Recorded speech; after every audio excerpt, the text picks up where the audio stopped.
જિલ્લાનું ખંભાત એ ઉત્સવપ્રિય શહેર છે, જ્યાં દીપાવલી પર્વની ઉજવણી ઉત્સાહપૂર્વક થાય છે।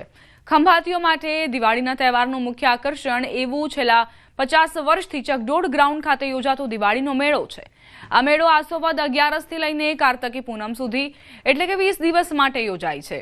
આ સમય દરમિયાન માત્ર ખંભાતના જ નહીં પરંતુ આસપાસના ગામડાઓના લોકો પણ મેળાની મોજ માણવા આવે છે।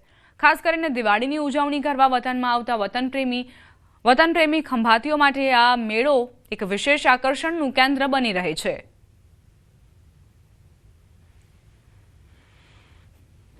આ છેલ્લા 40 થી 50 વર્ષથી ખંભાત શહેરમાં આ મેળો યોજાય છે અને તે મેળાની પણ મોજ લેવા માટે બહારથી આવેલા અને શહેરના અને આજુબાજુના નગરજનો મેળાની પણ મોજ લે છે।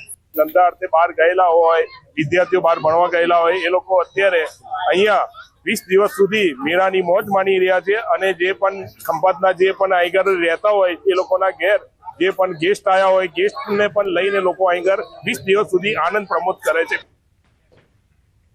જૂનાગઢથી સમાચાર। મહાદેવ ભારતી ગુમ થવાનો મામલો।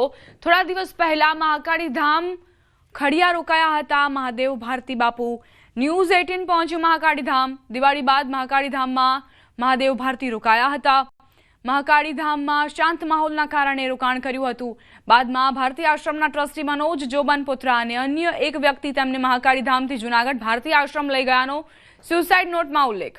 મહાદેવ ભારતીના શિષ્ય રાજેશ્વરાનંદ ભારતી બાપુ પાસે મહાકાળી ધામ રોકાયા હતા।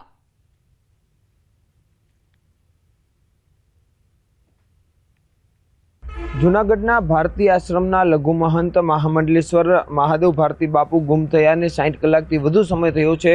હજુ પણ તેમની ભાળ મળી નથી, ત્યારે ન્યૂઝ 18ની ટીમ પહોંચી છે જૂનાગઢના ખડિયા નજીક આવેલા મહાકાળી ધામ ખાતે કે અહીં બાપુ જ્યારે ગુમ થયા તેના પહેલા જે દિવાળી બાદના સમયમાં તે અહીં રોકાયા હતા। તેમના જે શિષ્ય છે તેમની પાસે તે આવ્યા હતા અને અહીં 2 થી 3 દિવસ રોકાયા હતા।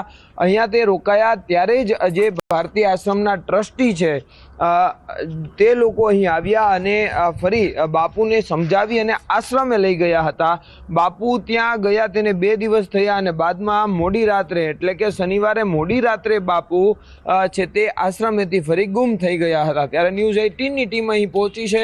અહીંના જે મહાદેવ ભારતી બાપુના જે શિષ્ય છે તેમની સાથે વાતચીત કરી, પરંતુ તે કેમેરાની સામે આવવાનો ઇનકાર કરી રહ્યા છે। તેમણે સ્પષ્ટપણે કહ્યું કે બાપુ અહીં છે આવ્યા હતા અને શાંત માહોલ અહીં હોવાથી તે અહીંયા રહી અને અનુષ્ઠાન કરતા હતા, પૂજન કરતા હતા અને તે 2 થી 3 દિવસ રોકાયા હતા। પરંતુ ફરી જે ભારતી આશ્રમના ટ્રસ્ટીઓ છે મનોજ જોબનપુત્રા અને અન્ય એક વ્યક્તિ આવી તેમને સમજાવીને ફરી તે જૂનાગઢ ભારતી આશ્રમ ખાતે બાપુને લઈ ગયા હતા અને બાદમાં ત્યાંથી બાપુ ગુમ થયા છે। જ્યારે બાપુએ જે નોટ લખી છે 5 પાનાની તેમાં પણ લખ્યું હતું કે તે અહીં રોકાયા હતા। એટલે ન્યૂઝ 18ની ટીમ સીધી જ અહીં આવી છે અને અહીંયા પૂછપરછ કરવામાં આવી, તેમની સાથે મુલાકાત કરવામાં આવી, પરંતુ હાલ બાપુ અહીં નથી અને તેમના જે શિષ્ય છે તેમાં પણ એક ચિંતાનો માહોલ જોવા મળી રહ્યો છે। અમાર બખાઈ ન્યૂઝ 18 ગુજરાતી ખડિયા।